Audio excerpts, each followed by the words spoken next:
Hello and welcome to the Midweek Mashed Tattie Sportscast. This is the Aftermash, episode 10, I think. Yes. Pretty sure that's right. My name is Cosmic, and I'm joined as always by Harvey and Paul. We're back. I was going to say 2 weeks in a row, no quite. Second episode back into the new year and the sort of slightly refreshed version of the podcast. How are we doing, lads? Fandabidosi. Very well, as well. Obviously, after the first new episode came out, I obviously did a wee test listen through, and Mick, I've got to commend the audio engineering. It was gorgeous. It sounded gorgeous. I do try. Yeah, what an effort. It was lovely, lovely, if I do say so myself. If only the pattern was the same standard, we'd be laughing. Aye, effectively, aye. That's when it all goes downhill. It's downhill. Oh, dear. Did you step the top? A cliff edge.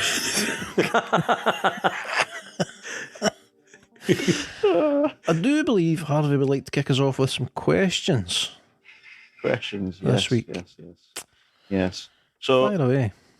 I don't know if I know I messaged in a group that we're all a part of. When AEW made some announcements the other day. Did you see the announcements? I saw 2 announcements. I'm assuming they're part of announcements in general. A couple of announcements by All Elite Wrestling. Yes. Again, so the new community outreach program that they've named AEW Together, which okay, I've seen 3 announcements. Okay, cool. Aye, so they renamed their community outreach thing. Yeah, saw that. Aye, they've renamed it and they've rebranded it. And I've just been reading into it. Like, it looks pretty cool. Like the whole aiming it and that. And with that community launch as well, they have this new AEW house rules. The live show, right? So I'll tell you what. Can we just stay on the AEW Together just firstly? Because I think I've got some thoughts in it. Obviously, because it's one thing I think that WWE do very well is their sort of community sort of appeal, make a wish sort of things. Like obviously John Cena is legendary for his make a wish sort of wish coming true sort of fulfillment and that. So I think that's a good thing for a company such as AEW if they're wanting to live in the same world as WWE and make a lasting impression. Like these wee sort of small steps for a company trying to live in WWE's world will be something that continues them years to come, like actually embedding themselves into communities. Like it's a massively positive step for me. Anybody else? I had to get that out there, man. I just what you were saying sounded great. Like it does. That's a good thing. I don't know. I think it's brilliant. Like getting in one with the community and building relationships. So I think it's a step in the right direction. It's a thing you've got to be doing these wee things as well as the big things. Like they spend a lot of money in taking guys on from emerging companies, ex-WWE wrestlers. Obviously, you're saying Mark Henry. Paul White, I think, is involved as well, who's known as the Big Show, obviously, when he was in WWE. Like, these are recognisable faces that are part of this. Am I right in saying that Brody Lee's wife is still involved in it, isn't she? Amanda Huber. She's one of the ones running it, aye. Aye, of course, aye. So it's a great thing. Like it's a smart idea, but it's also good for these communities to have these role models coming in and making a positive difference. Like, aye, it's a positive change. Like a positive change to the community. It'll be something that sticks with a lot of, especially kids will stick with him for the life. Exactly, my Les. Heroes they see on telly doing something that directly is a nice part of their day. It might just be even a conversation with them, like asking them how they're doing. Like, Aye. Makes a massive difference. So, like it does. It's a great thing. Michael, your thoughts? If any? Limited.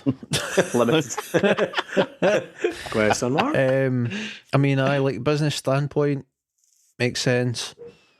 Makes sense all round. Good to see. It's a kind of corporate thing, but at the same time, like it legitimizes them in some ways. Like Paul mentioned, they're going to eternally be compared to WWE, and this is one of the things that WWE have done for a long time. So it's another wee step towards being held in the same sort of regard in terms of a wrestling company as WWE. So, good to see. I'm more interested, if I'm being honest, in the house show announcement. Oh, definitely. It's definitely a big thing. It's a big step, lads. So the house rule, I think it's brilliant. AEW house rule. So obviously it's not going to be taped and put on telly. It's just going to be smaller crowds. In the cities that they go to. So the interesting thing with it, right, is obviously for a good while AEW have had AEW Dark and then Dark Elevation. Yep. Now they're launching this sort of separate tour sort of thing that's called House Rules. So they're again dipping into these sort of insider terminologies and then using them as branding and stuff. But this time it's actually meaning what it's supposed to mean, in a sense, because it is actually house shows that they're going to be putting on. It's just a separate thing. You'll see some of the AEW stars. They will probably work random as fuck matches mixed together with wrestlers that they don't normally mix with on the sort of TV schedule. And it will be really strange if you follow them week to week, but it will probably be a lot of fun. I think, it would be strange, but I think it would be cool as fuck because it's a lot smaller venues that they're going to, right? Yeah. So there's not as many people. It's very intimate. Intimate's a great word, Aye. Very good word to describe, Harvey. So I think it's just another tick in the box for the fans, like like the AEW is doing right, and I mean like the first they've announced like the first house rules, as they're calling it, is going to be in Ohio, March the 18th, and it's going to feature John Moxley, Castagnoli, Britt Baker, Darby Allin, Orange Cassidy. That's the biggest names it's going to be. Like, wow, you know what I mean? And it's only, they say that the tickets are like kind of starting relatively cheap, $20. Yeah, that's what we've got to say. Plus fees. Yeah. Like, so it's very cheap. Like, what? Because smaller venues, smaller production, etc., etc. So tickets are cheaper. Right. This sort of thing, again, something WWE have done great for a long, long time, because obviously the WWE had the foundation of the sort of carny kind of era, like going way, way back, because obviously it was Vince Senior's company beforehand, back with the territories and all the rest of it. So, like, they know how to go into an area and drum up attention and get people in. One of the ways that it was done was house shows. Like, there would be a house show in a place before the big show rolls in, drum up some attention, cheap tickets, get people in. Oh, this is great. X amount of days, weeks, months later, the big show rolls into town with a bigger ticket price, and folk are like, oh, I loved that the last time. Look who's going to be here this time. Let's go. You know what I mean? Spend more money. It does make good business sense, mate. Aye, taking a given area, a sort of taste of what they're going to see. Obviously, yeah. I think it's a massive test for a company like AEW. Like again, like I was saying previously with the community outreach, like it's a vital step forward in order to build the kind of the ground base of fans that obviously WWE have over nearly 50 years of being a wrestling company. They have that sort of name value and that kind of name that's synonymous with wrestling. Like, if AEW want to go down that path and they need a house show circuit, it's not just that, it's also for the likes of pro wrestlers as well. Pro wrestlers, I think, prefer to be working more than once a week. I think just obviously with the kind of the rough and tumble of wrestling, your body sort of forms a callus to the kind of the impact, like, of taking these bumps, of taking these hits, like doing it once a week tends to, I think a lot of wrestlers have kind of said it's sort of detrimental because they sort of feel it more. Like, if they're not doing it as much, fair enough, they might not, they might decrease their chance of injury, but in other ways they might increase their chance of injury just through sort of rough and tumble sort of knocks. So, and AEW have a lot of young wrestlers who haven't had long careers yet, like, and getting out there and just putting the reps in is a big thing. And I imagine doing that under the AEW banner for the likes of the company is probably a good way of them controlling where the reps are being done and done under their roof effectively. Yep. Because, I mean, that's it's been the kind of cool company because they've allowed wrestlers to go out with and do sort of big indie shows, sort of wee indie shows, let their guys kind of get out there and all that, and that's all well and good, but they're not making money for the company at the end of the day. True. Like, and that sounds kind of really boring and corporate and kind of cynical, but if you're investing money in these guys to work for you, you kind of want them to be doing their best work for you, surely. Aye. You know what I mean? Like, which is a funny thing to say, because I kind of like that there's this sort of laid-back attitude in the wrestling world is open with regards to AEW and wrestlers being allowed to wrestle in other places. Obviously, with WWE, you very rarely see any pro wrestler who is a WWE wrestler wrestle in any other company. Yeah. So it's good in one way, and it's probably going to be slightly less cool in another way. Like, you're going to see them start to behave a lot more like WWE with certain things, with allowing wrestlers to go to sort of super indies to work and so on and so forth. You're not going to see it as much in the future, I don't think. Yep, I would argue. There will be certain guys and girls where it will hamper their ability to have that freedom to go wherever they want, when they want, because it's not just a case of saying, right, I'm on TV this week, cool, right, I need to be in whatever city, state, whatever, on Tuesday, getting ready for tapings on Wednesday or whatever the case may be. Whereas now it's like, I'm on TV this week, aye, cool. Am I in any house shows this week? Cool. Then look at the travel and it's like, shit, right, I've got 1 free day, or I've got 2 free days because it's going to take me X amount of time to travel to this place. I need to get in the night before. You know what I mean? So it just fills up their schedule really quick.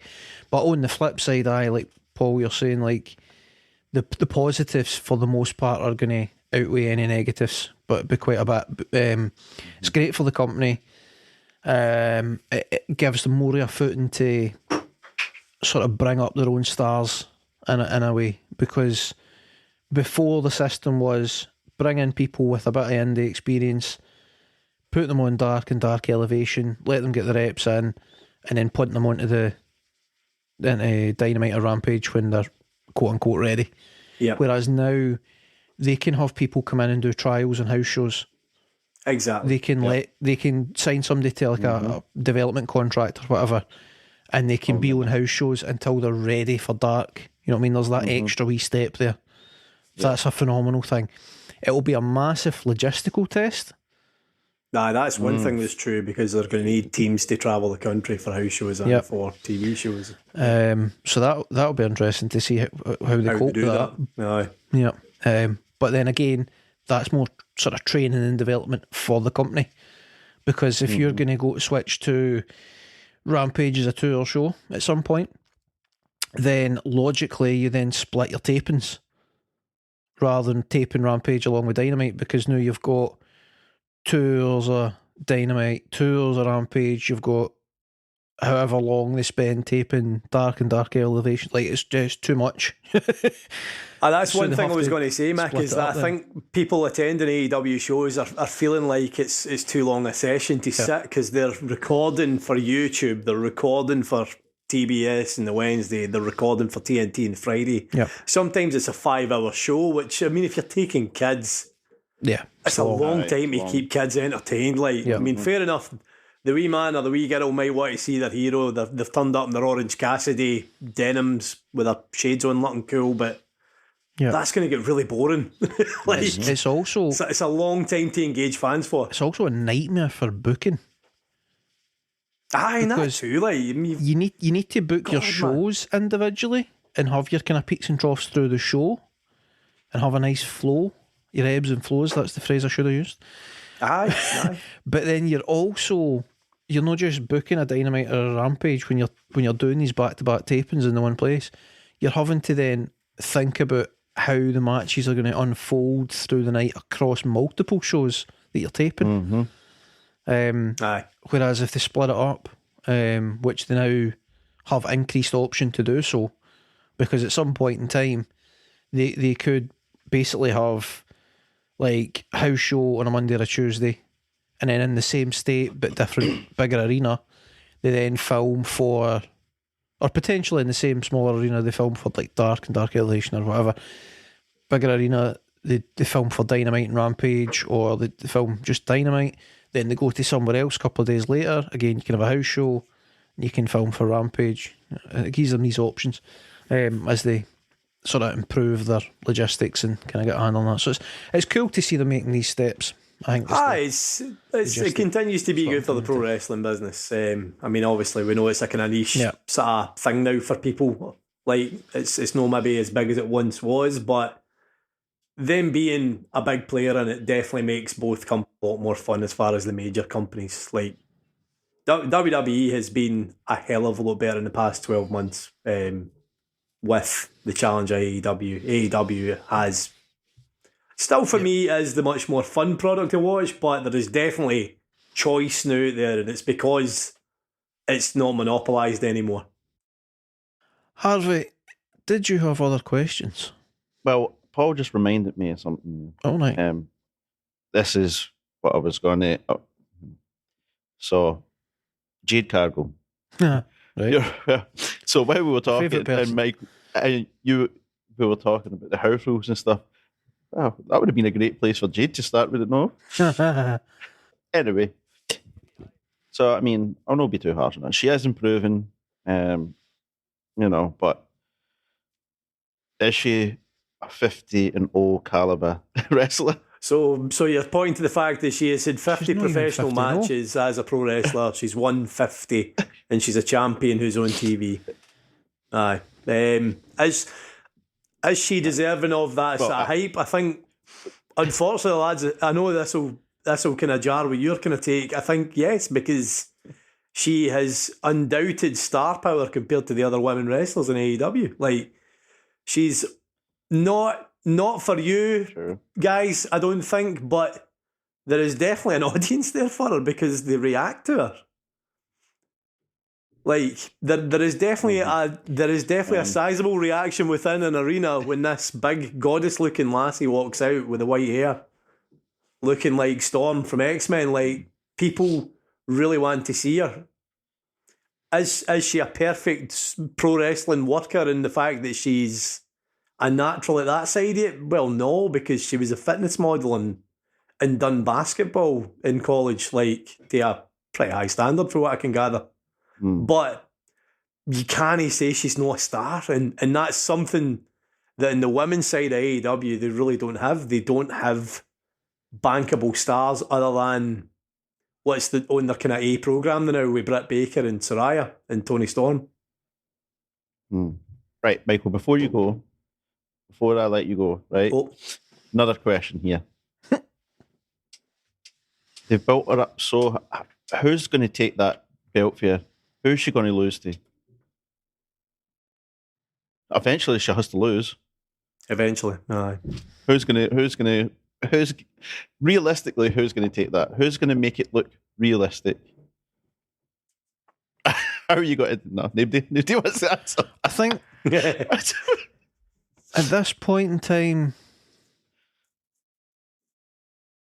the way the booking's going, probably a heel. I think they're leading towards Jade going face. They don't at this moment in time have a heel that's primed to take her spot, so I don't know, is my honest answer.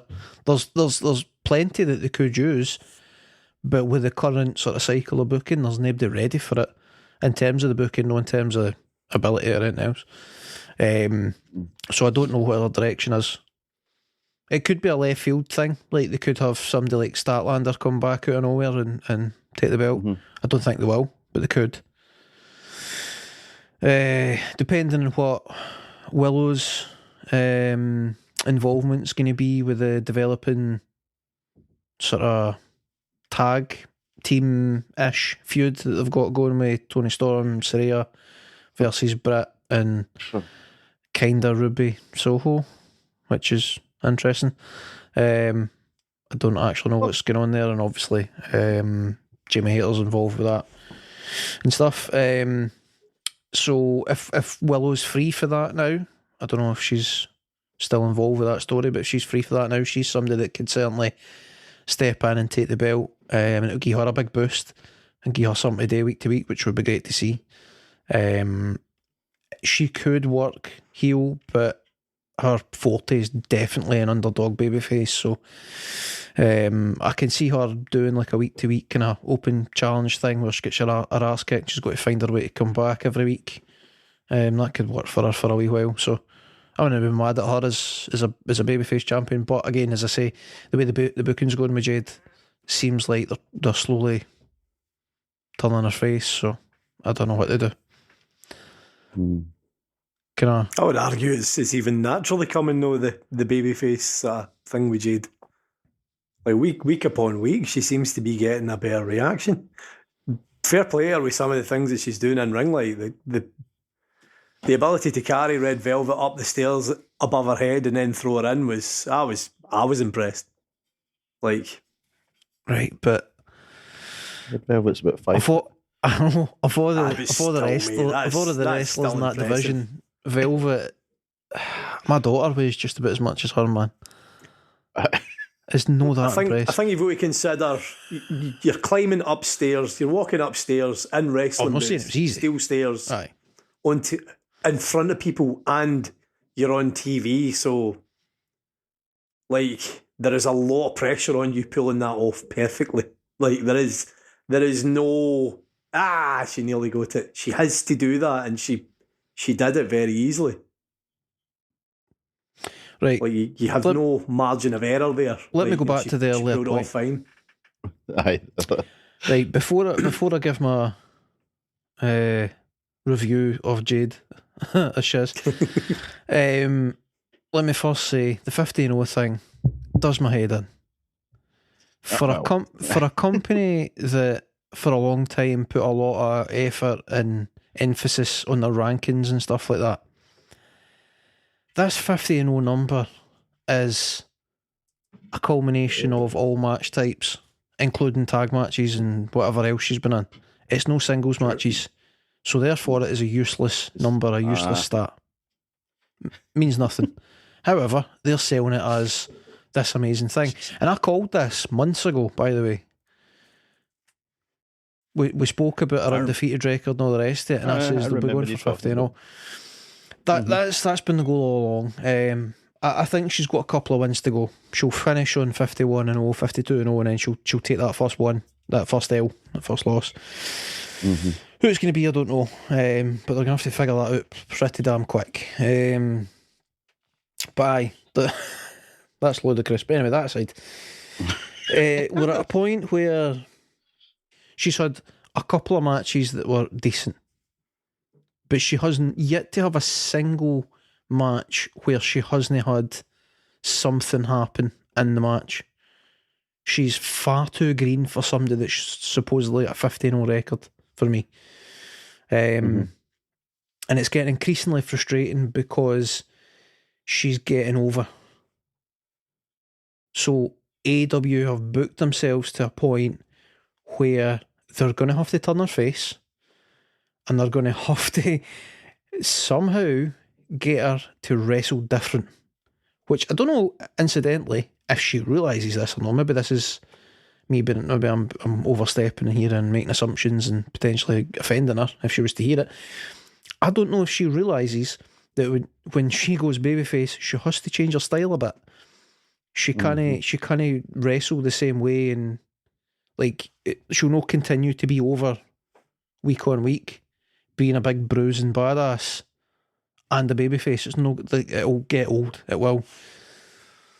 And I don't know if she's got it in her wheelhouse to wrestle as a babyface. Certainly not an underdog babyface, because I mean that would be very hard to sell with the package that she brings. The biggest thing I want to say in it before we move on, right? AEW is not WWE. In the WWE, Jade is a big sell. She's big money. Makes sense all day long. AEW is pro wrestling first. And her being a star and being likeable and being, money for being on a billboard or whatever else, that should all be secondary. And it really frustrates me that a company that I put a lot of faith into in terms of putting the wrestling first and having guys and girls that are really good at what they do, but maybe they're not tall enough or they're not muscular enough or they're whatever else, so they didn't quite make it to the big leagues, quote unquote. But they were indie darlings or they were whatever else, and now they've got somewhere that they can go. And then they've got this person that has got WWE written all over them, and they've been brought up in such a this is killing me, WWE way, in terms of how she was brought in and the booking and everything else. It frustrates the life out of me. It really does. I want her to just drop the belt and then go away. The old, and I don't mean forever, right? I don't mean forever. He means go away, get better, and come back. I know what you mean. Jesus. Whether it's just the way you said it. Whether it's a few weeks, 3 months, a year, whatever it's going to be, take the time to actually get good enough to where you can come back and do something like properly worthwhile. What's the old phrase about go away for long enough to forget? Absence makes the heart grow fonder. That's it. That is the exact one. Right. That. Have her drop the belt. In the process of dropping the belt, let's bring up somebody like a Willow, right? Somebody that can be doing with the wee boost, and then she can bugger off and she can go and work on her skill set and get better. I mean, apart from anything else, the baddies. Well, that's gone now anyway. What the hell? What's happened there? Honest Christ, gone. I would imagine you're looking, like you say, at her losing the belt in a couple of matches, certainly. And I would imagine it's building towards this female 5-on-5 blood and guts cage thing. I would imagine. What's this? That one of the ex-WWE women, well, that seems to be what they're working towards in the kind of A program feud for the women, is this ex-WWE women wrestlers against AEW homegrown women wrestlers. Oh. Now, her being one of the biggest stars in AEW, whether you like it or no, as far as the women go, she would surely be in that match. There would need to be a reason for her to want to side with the AEW women's wrestlers. So that would, in theory, mean that probably somebody like Saraya or Toni Storm, probably Saraya, by the way, wins the TBS champion. Saraya, sorry, fucking pronunciations, pal. But if you're wanting somebody who is a star, obviously formerly Paige in WWE would be the perfect kind of get for that belt to carry that as a star. And I think that largely is the problem with the women's wrestling in AEW is profile. It needs profile. It needs people to be kind of drawn in, casual fans. Like, folk want to watch it because there's stars there, you know what I mean? Which there just isn't now in a lot of ways. It doesn't have that sort of draw. So that would be my educated guess at how it goes. I could see it going that way. Mm-hmm. And that would lead. Quick hot take on that. Never going to happen. How do you say never going to happen? Because it's been openly put out there that Saraya specifically, babied isn't the right term, but she's taken it easy in her sort of re-entry into pro wrestling. Perfect as a heel, though, mate. Is that she doesn't defend the belt? She No. hostage. It's not to do with defending. That's a perfect story. Are you going to be the person that sends the person with a dodgy neck in with Jade and trust that Jade isn't going to re-break the neck? I'm not signing that contract. She doesn't need to have an actual match. It can be an utter disgusting schmoz nonsense because it's the ex-WWE women, and AEW, if nothing else, are very, very... They have got a stunner for doing the old look at WWE wrestlers cheating and no wrestling when that's what they're meant to be doing thing. Like, that's Chris Jericho's stable's built in that whole thing as we're sports entertainers, we're cheaters. We're no wrestling, goddammit. Like, it's... I don't what I mean? Like, I don't think it's that big a stretch. No. You what? They've spent so much time and effort with Jade making her this big badass, and then they're going to have her just roll over and get beat on somebody cheating a wee bit. Roll over, I think. I mean roll over in terms of agreeing to the match. Egregiously. I think you're talking an egregious level of cheating, which leads her to lose. I don't see it. To protect this perceived strength that she's got. They would have to make it. They would have to make it really egregious. Aye, I love that word, egregious. Egregious. You know what I mean? Tony Storm dropping a cinder block in a heat or something like. It's pro wrestling, man. Anything can happen in the world of wrestling. So, like, it would have to be something really, really, she'd have to take a beating and then Saraya just. She's there just to pin her or whatever. Aye. Exactly, man. Like, I could totally envisage that. And Jade's attitude of past indiscretions and not making any friends comes back to bite her in the arse. If I was making a legit prediction, I would say it would be a multi-woman match, triple threat or whatever else. And Jade doesn't have to take the pin. Cheating galore, aye, fair enough. But Jade doesn't take the pin. No. Yeah. And in triple threats, it's no DQ. Perfect. Because that's a kind of usual trope in no DQ matches is that triple threats is that there is no disqualification. So buggers coming in for every angle. Yep. That would be my guess. Does this conclude question time? Aye. This has been wrestling question time. Did you see just from the top of City and that, like, spray painting the lassies? L. Oh, the Renegade Twins. Loser. I tell you what, do you see since I'm in a row with my moaning, right? Right, go for it. This has been one of the worst heel turns I have ever seen. They have dropped the ball so hard with this. Tell me I'm wrong. Saraya and Tony Storm turning heel. Tony Storm. To be honest, I think it's them much better. Definitely, right? I think she's boring as hell as a babyface. Aye, but it's the way that it happened. I'm talking about the actual turn, the booking of the heel turn. I mean, how did it even happen? Christ. How did it happen? You know, man. So they booked a random match between Tony Storm. Oh, aye, where she beat up somebody beat up Willow after the bell. That's right. Yeah. Aye. So they booked that match for no reason whatsoever. Made no sense with anything else that was going on. And then Saraya and Tony Storm beat the shit out of Willow after the match. And that was them turning heel. You're a heel. Out of nowhere. Right in the middle. I mean, that was out of nowhere, but Brett and all the rest of it. Like, they just decided, you know what? Fuck it. I'll take Mad Bitch Saraya though. That suits it much better. Like, she's much more watchable as a bad guy. So she has much more fun. Saraya, the nutty, crazy goth lassie, much more fun to watch on TV than Saraya, the I'm glad just to be here. Oh, my neck. Like, you know what I mean? Like, so it's putting a round peg in a round hole for me. Even if how you chuck the peg at the holes maybe a bit. Yeah. Aye. I mean, I thought the whole thing was for them to turn her heel and have Britt Baker turn face. Which is happening. Well, it's happening, but I mean, like, the two of them having a, a feud. Right, It's standard for AEW at this point, annoyingly.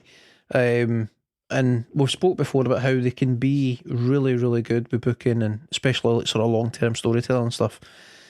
They have got great success with it, but what they also do is they are notorious for just ham-fisting stuff.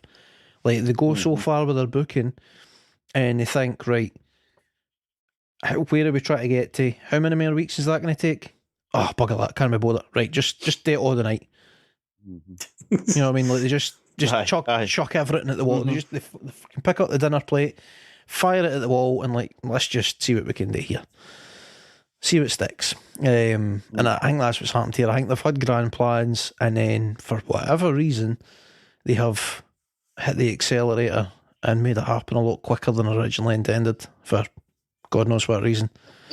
I would imagine the comfort the wrestlers got a lot to do with it. I don't think Saraya was very comfortable being a good guy. A Disney suitor. She possible. Was totally lost, trying to be nice. It suits her more to be a bad guy every time. I think that the end goal. I think the end goal would have been Saraya going heel, having some sort of stable. Britt going face, having some sort of stable.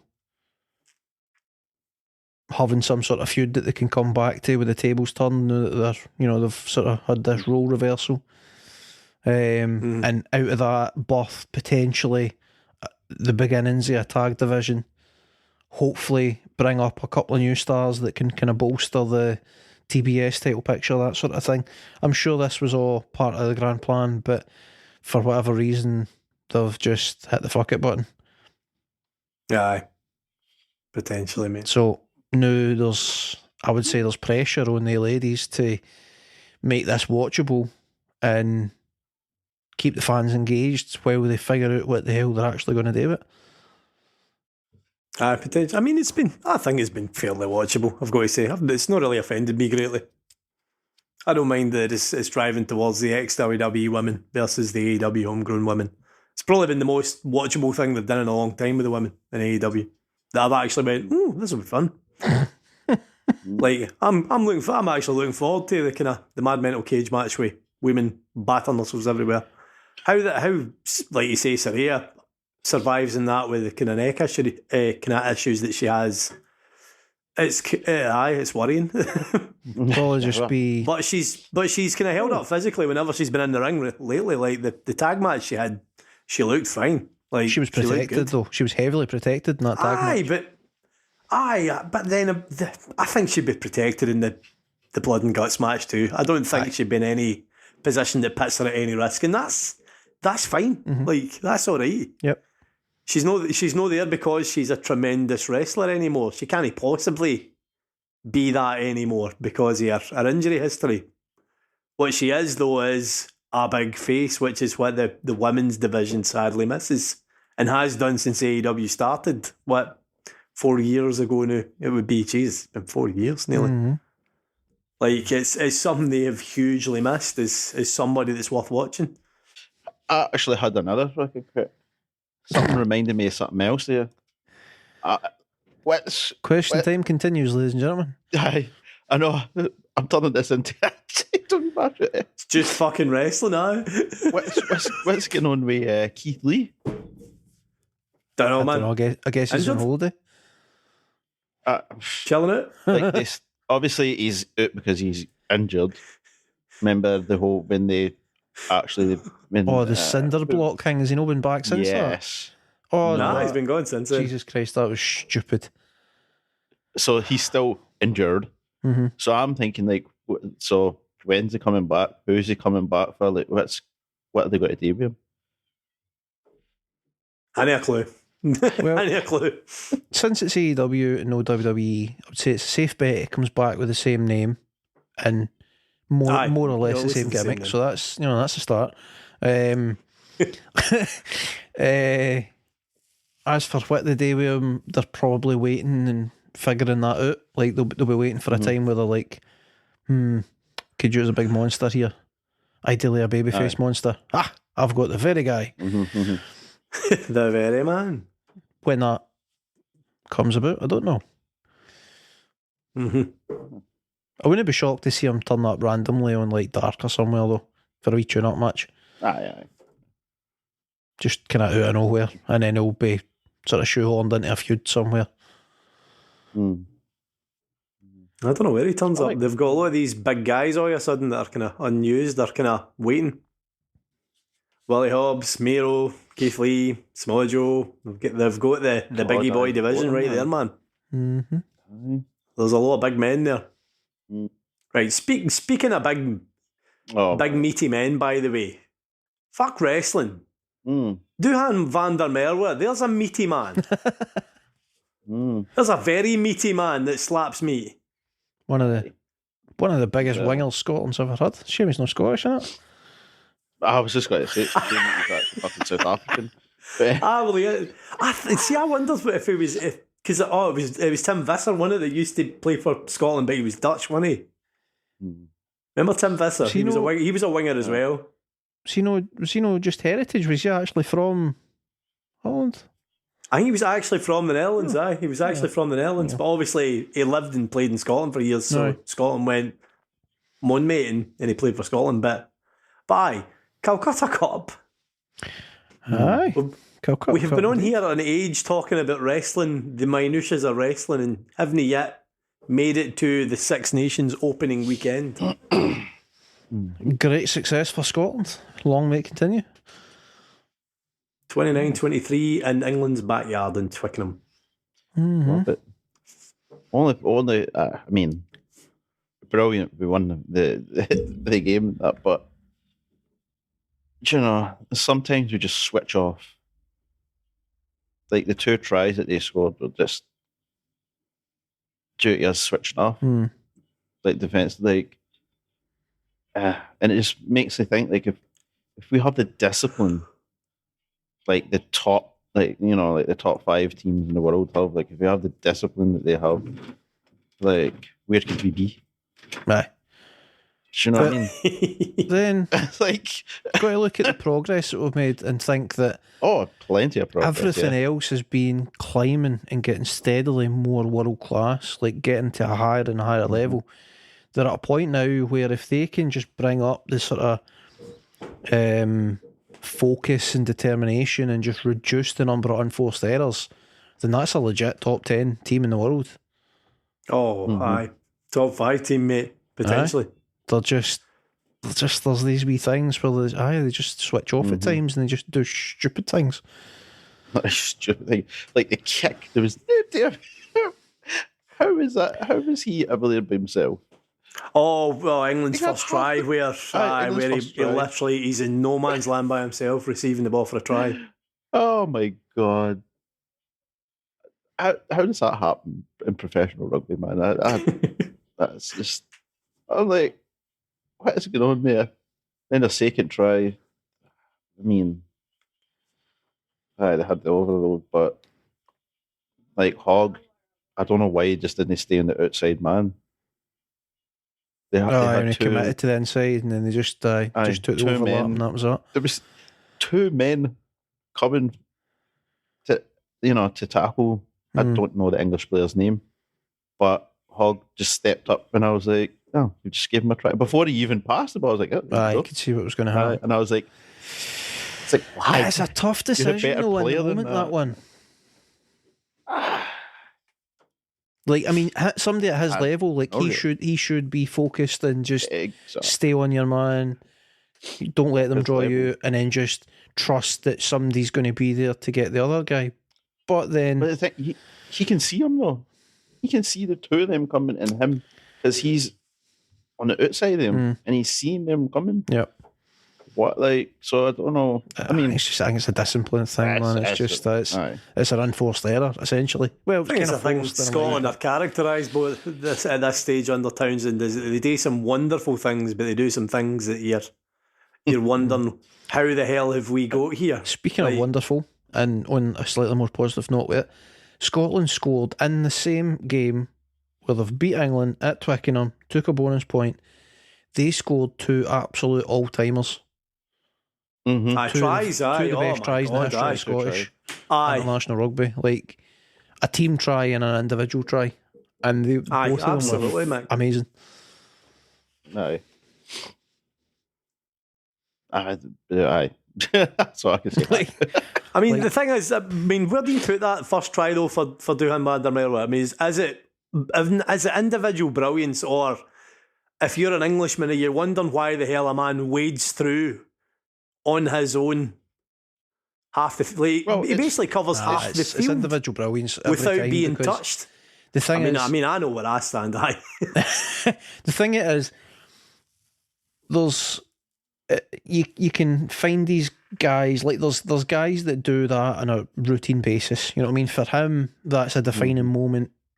I hope they can score another couple of them through the tournament, but the likelihood is that's one of his sort of defining moments. That'll be on his highlight reel, and it might have another one or two through his career. Hopefully, he can, do that routinely and be totally world class and everything else. We'll see if that happens. But there are guys who have become sort of synonymous with scoring tries like that and have that ability to do it. No, maybe no week in, week out exactly, but very high level for a very long time kind of thing. And a lot of it comes down to sort of reading the game, reading the players and the vision.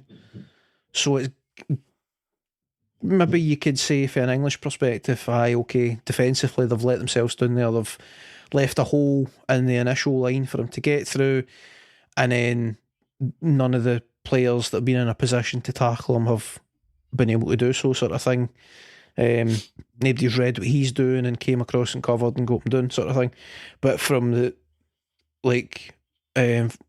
Scottish side, he has received that ball and looking at an absolute stramash of players dotted round about the park in front of him, he has instantly spotted a space that he can break through the line, and then he's spotted the sort of areas that he needs to aim for to weave his way through the defensive players that are floating about. It was incredible, man. It was incredible. And we're talking about how long, if he received the ball, it was what, 10, 12 seconds till he was across the line?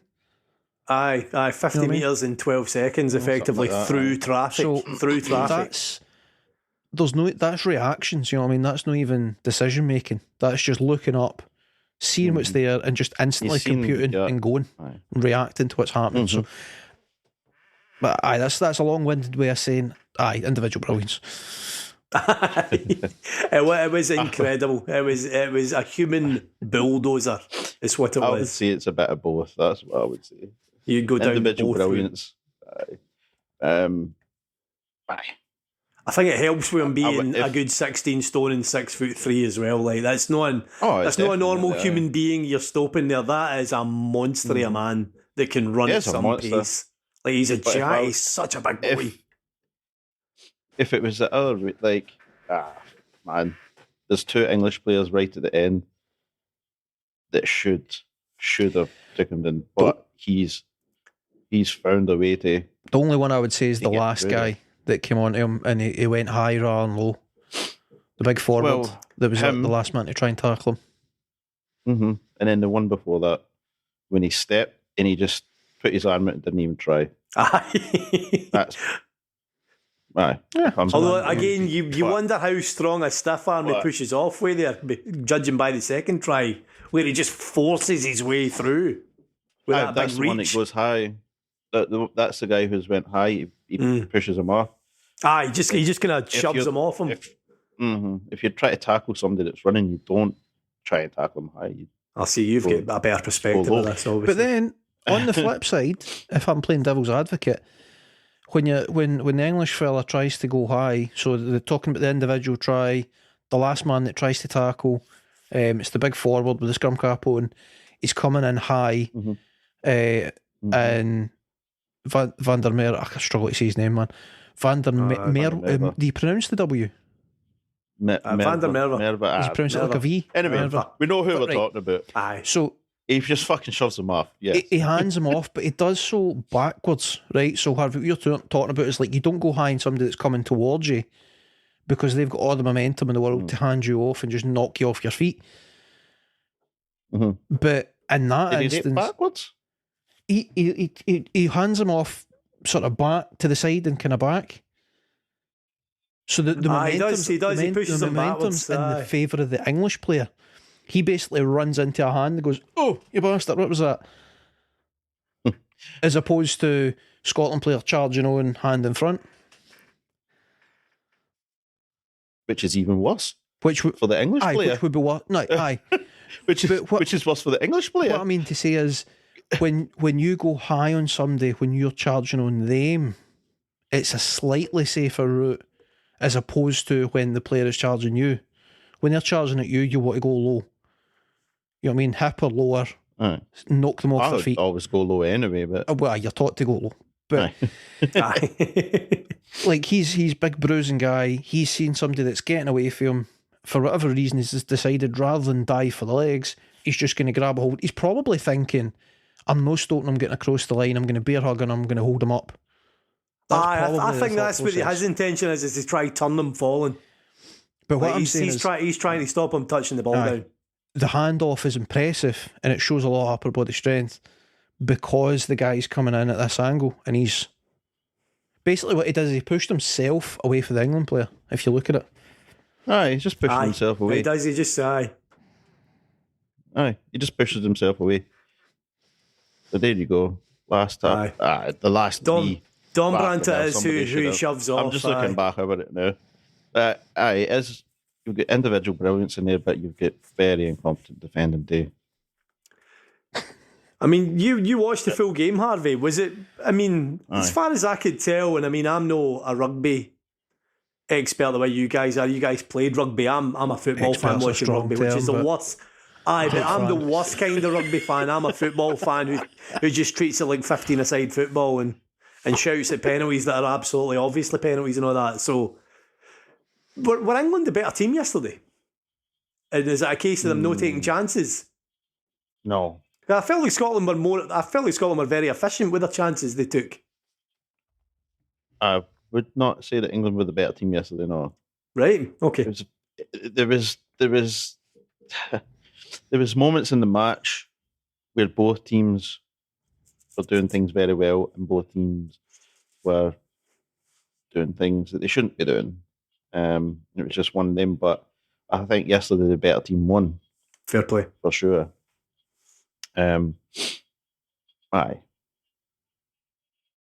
Like England. why did you ask that question? Is there folks saying that England were the better team? Or? No. I just feel what I watched, it was a very even game. So what I wanted to kind of know was, am I not seeing something there, or is it what I'm seeing? Because, like I says, I don't totally trust my sort of take from it because I'm not a rugby guy like the way you guys are. No, it was a very even match. As I say, both of them were doing things very well and then doing things very badly. Scotland did let themselves down a few times with stupid penalties and stuff. Yeah, kind of standard.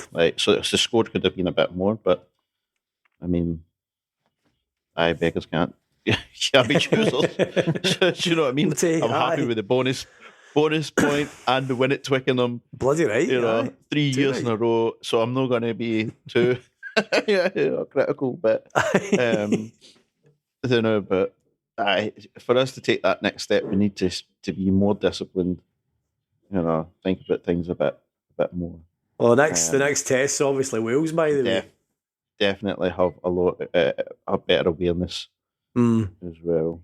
As I say, like the two tries that obviously they scored more than 2 tries, but the first 2 tries, with the kick, like how you don't notice somebody standing by themselves way out there, that's schoolboy. And then the second one, like there's things could have been done different. Hogg could have seen the danger that he's got 2 men over there, called somebody over. That's the first thing you do. Do you know what I mean? And then take it from there. So certain wee things that we could do better that can elevate us and make us a proper force to be reckoned with. Because right now, like, our attacking play is right up there.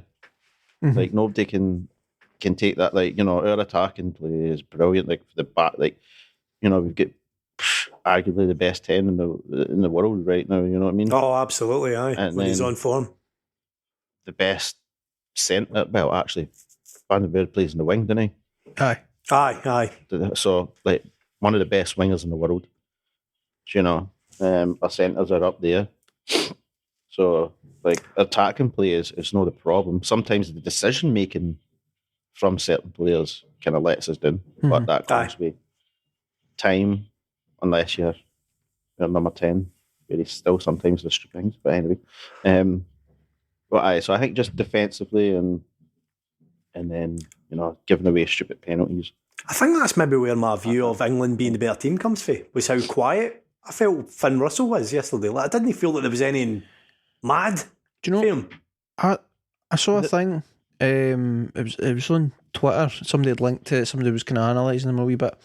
What they were saying was, like, if you rewatch the game and just watch what Finn Russell's doing, what he actually spent a lot of time doing in that match was stuff off the ball. So shouting at Scotland players to be in certain positions, getting in the road at English players, getting in the heads at English players, tackling. Like, there was a lot of stuff in blocking and whatnot. Like, so a lot of stuff sort of slightly out the kind of main focus as you're watching it on TV and just watching the action. Aye, he was kind of leading the backs. I mean, something that you should be doing. That anyway. was the other thing. They were saying that there was a higher percentage than normal of him releasing the ball slightly later and taking a tackle to take a man out of the defence. So rather than fast ball, go, and then, you know, the full defensive line of Ireland can shift along. Yep. He would sort of hold it, wait, take the tackle as he's passing, kind of thing. There was a few times, like, watching it as well, like, where he doesn't actually take the pass. Like, he doesn't receive a pass, It's like, it was like they set it up in the way so that they were missing him. Right. Because I think that was a part of the game plan. Like, he's going to be the focus and the because target. They're expecting him to, and then it's just went straight past him. Yep. It's boom, straight out to the wing kind of thing, and they're like, oh shit. So England are drilling to always be on the 10, take out the 10, take out the 10.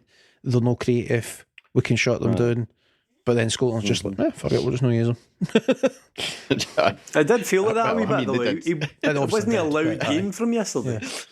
As loud a game, like, compared to what you can sometimes do. Oh, aye. So sure. I mean, you seen it one, like, one of the kicks he made was just a bit too far for what was his name, the other winger there, but he did that because he had advantage. Aye. And he's just like, boom, and it's came back for the advantage. So he knew he's got free play, like. So you can do it once, kind of thing. Aye. I mean, that's usually Finn Russell. Any game though, is that he plays every play like a free play. Well, why? that's his kind of thing that he's kind of known for, is that sort of kind of style. I mean, he was still in the game and he was still doing things. Like, some of the passes that he made were quite good, actually. And Mike Wee he did take a few hits while passing the ball. But he wasn't prevalent in the game. Like, you didn't see him as much, but he was still doing his thing. Yep. There's a video I saw actually of him. It was in Van der Merwe's try, I believe. The last one, the second one, the individual try. Right. Oh, in the first one. Aye. So, he in the initial play he takes a tackle. And then the ball makes its way back, eventually gets to Van der Merwe, he goes in his run, scores try. It gets kicked. Aye, the ball gets kicked out the field. Is it the fullback? I'm not sure. I think it's, I've only seen highlights of the game, unfortunately, but I think it's the fullback catches it and then passes to Van der Merwe. Passes it over. And then he goes, anyway, So basically, in the lead up to that, Finn Russell's been tackled. The fella that tackled him gets up and then gets in a position to make the tackle. I think like maybe the second, either the first or the second tackle on Van der Merwe, and gets very easily stepped and doesn't make much of an attempt on the tackle. Finn is watching the play unfold, makes his way over to him and gives him a shoulder bump and says something to him.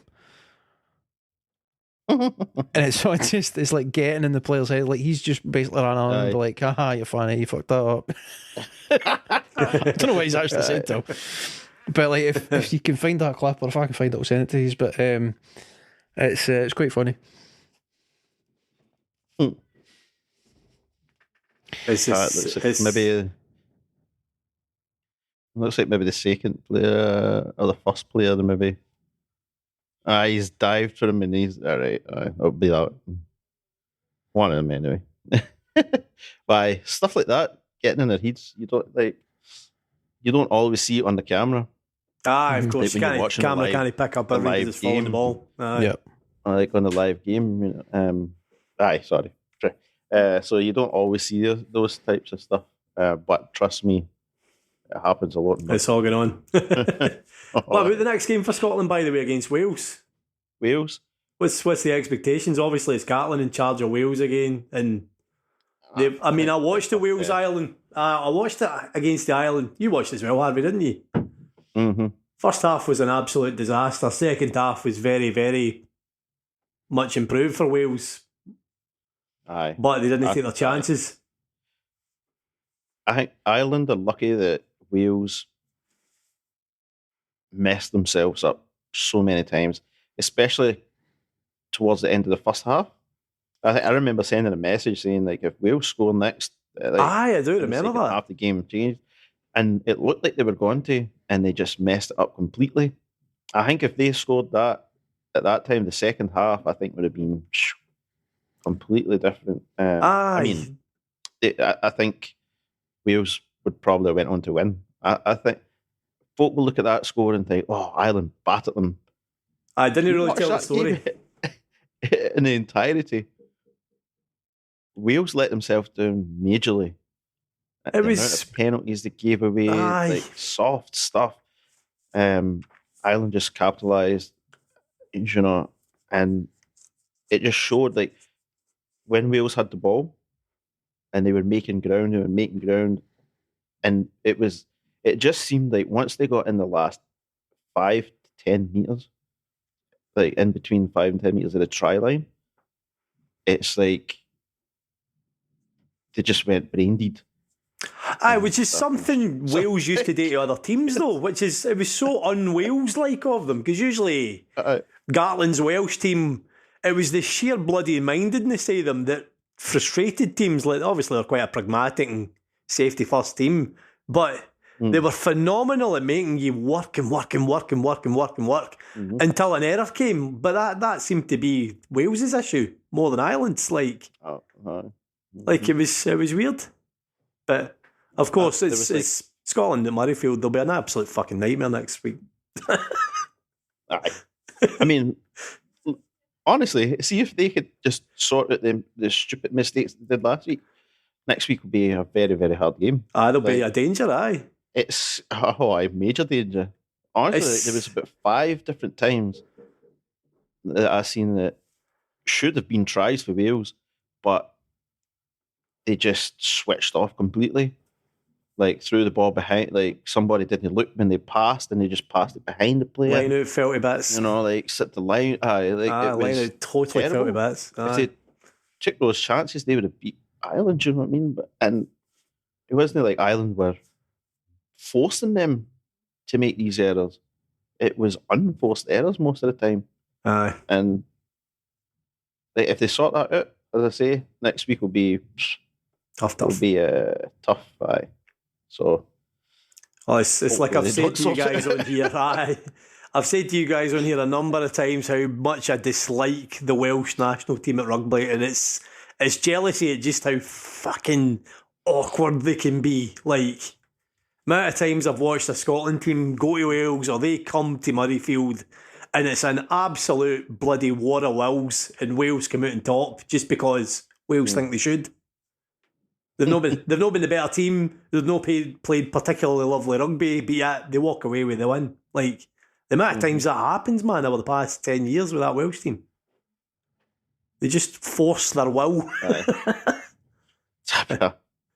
What happens is usually what happens is they just keep using their forwards, tiring folk out, you know what I mean? Aye. Folk don't realise how tiring it can be to be in a ruck or a maul. It's tiring, man. Especially if you're trying to tumble over the ball. Like, that's why sometimes I think to myself, like, sometimes it's better if you don't even try to break it up. Just let them have the ball and then use the forwards. Just step to the sides and make sure that nobody can get through any gaps. Do you know what I mean? They've committed a couple of forwards to that. Mm-hmm. Let them have it there. Just don't waste your energy, especially later in the game, like when it's because that's when the mistakes start coming in. Like, simple mistakes like going off your feet, no supporting your weight. Simple little things that would just turn into a penalty straight away. It's mental tiredness as opposed to physical tiredness at times, isn't it? Mm-hmm. So it's like, right, they've already secured the ball. I'm not going to try and, exert more energy by trying to knock these 2 or 3 200-pound or more men off the ball, like out the way so I can get to the ball. Nah, just stand up, pillar post. That's old school terms, by the way. You're just sitting at the side of the rock.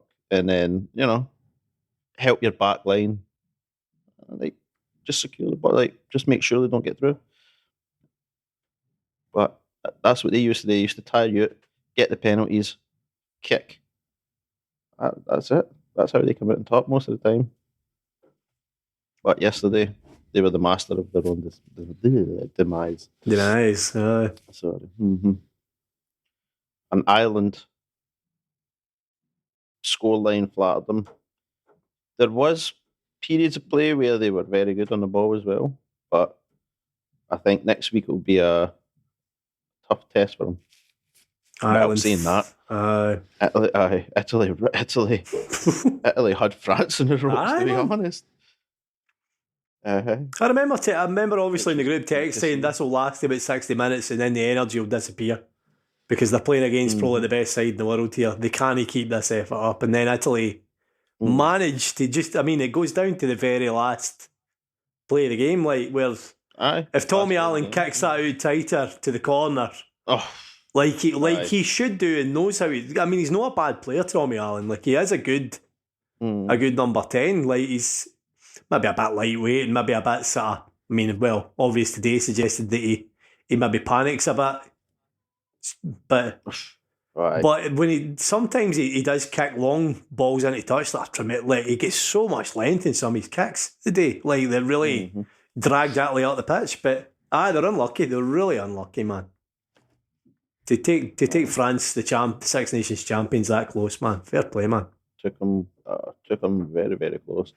What I loved, what Italy were doing today, and it's something that I think doesn't get done enough at this level, international level, is where France were kicking the ball to them. They love kicking. And 8 times out of 10, Italy were just receiving the ball and running. Aye. And I love to see it. Yeah, rather than getting drawn into a kicking pressure. Aye. I mean, I understand, the tactic, the bit of chess fuckery that's going on with the kicking.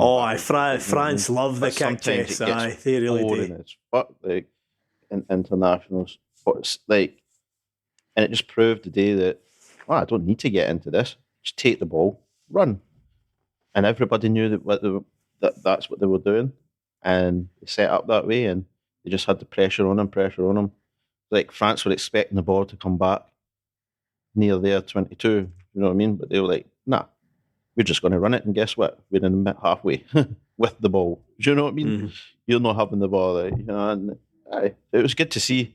It was refreshing. It's still to be on France's terms, isn't it? Like, I think that's what France were expecting, was for Italy to respond in kind and try kind of fight back with it. Do you think that changed like halfway through the game though? Because I remember in the first half of the game, I'm saying France are pulling them every which way here with this kicking. Because there was a couple of times they really boxed into Tommaso Allen, like where they would kick it into a lot of space, and then he's receiving the ball, he's turning, and then he's going to really kind of hurry the ball away. Like, so you wonder if there was like a tactical change there, where it's the case of we need to just run at these buggers. Because I think that's France. That's how France like to play into it, though. They like to kind of go with that net gain sort of strategy of kicking long. Yep. I hate when the teams get into a kicking chest match, man. Oh, it does make sense.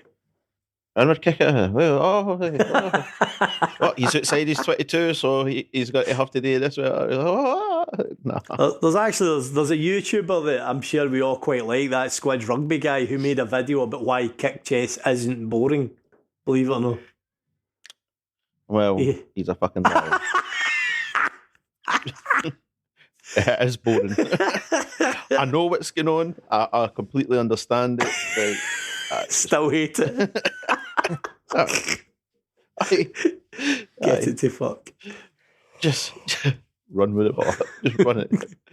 If you're not within 10 metres of your own try line, run. That's what you do. Is there any final thoughts before we end, lads? We're up against it for time here. Oh, aye, we are indeed. Just looking forward to next week. Aye. Hopefully, we can continue our impressive form and beat Wales. Yes, please. Hopefully England get beat too. I don't know. Is that possible? England versus Italy. It doesn't mean anything certain.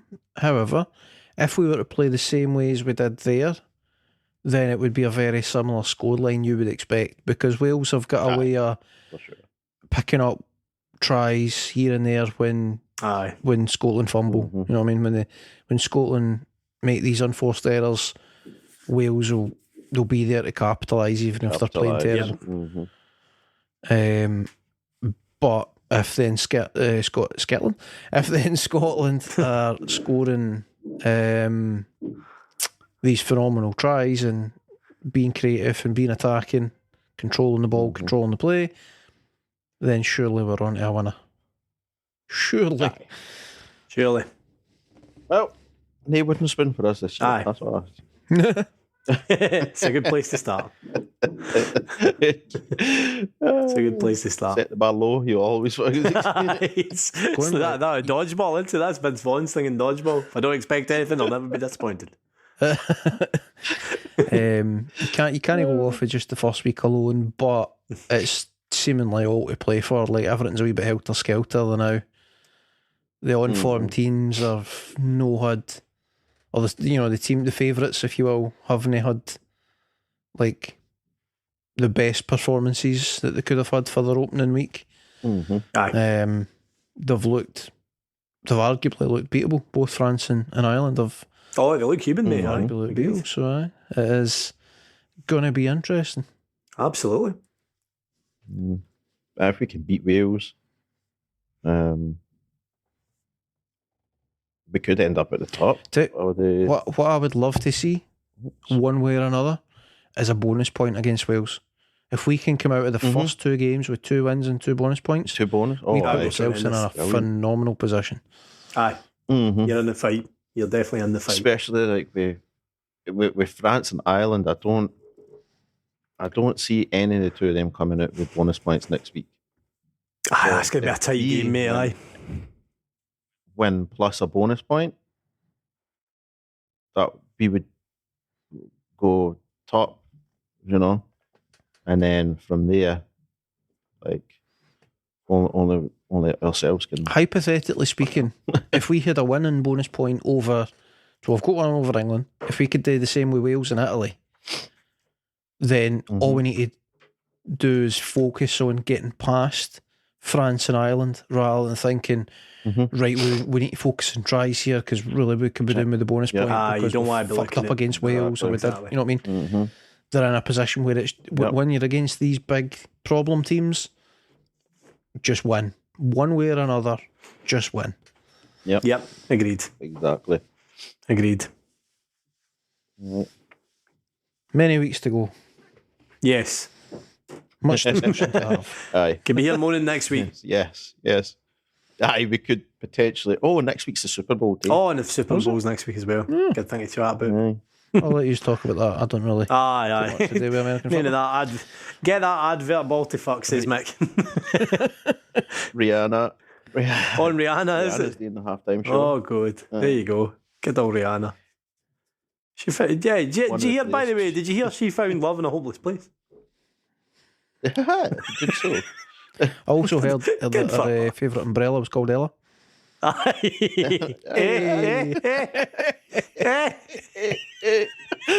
Good joke, eh?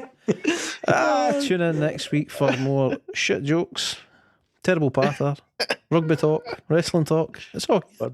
It's all here. Anything. Sorry. Oh, here, wait. Can I just interrupt before we go out, by the way? Just on the subject of kids saying weird things. Ollie said to me, Dad, why do we need traffic lights? I couldn't answer him. Couldn't say it. Didn't know what to say. He told. I was like, so cars don't crash? So I could come up with it, and then I felt like a total moron. I mean, essentially, that's what it is. I mean, is there a better answer than that? I don't know. Traffic control? I don't know. Exactly. Such a weird question. I would probably wait have went with something along the lines of like, so that you can cross the road. I would have focused on that. Aye. Much better answer. But then, if he's got any idea what a zebra crossing is, then you're in for a long night. Aye, exactly. Aye. Jesus.